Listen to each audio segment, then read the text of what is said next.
Og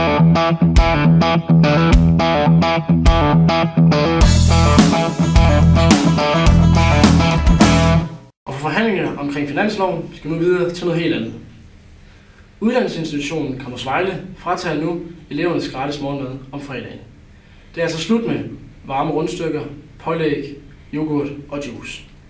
Ved de samme forhandlinger blev det besluttet at bevilge et betragteligt beløb til skolens personaleforening, Bryggerlaget.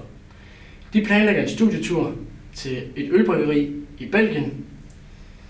Vi har været ude og interviewe nogle af de forskellige parter.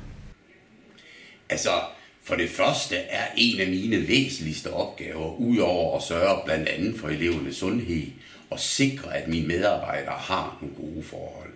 Og nogle af de bedste medarbejdere overhovedet på Campus Vejle er lige netop medlemmer af Bryggerlaget. Og derfor er det jo væsentligt, at de kan komme ud i Europa, hente noget inspiration, som de også kan tage med hjem i undervisningen. Og jeg synes da også, at man kan undre dem, at de får smagt noget godt belgisk øl i den samme lejlighed. Det er fordi, det er en del af deres ansættelse. Det her, det er helt almindelig personalepleje. Det er også noget, man kan se i mange andre virksomheder. Man sikrer sig, at ens medarbejdere er glade og tilfredse.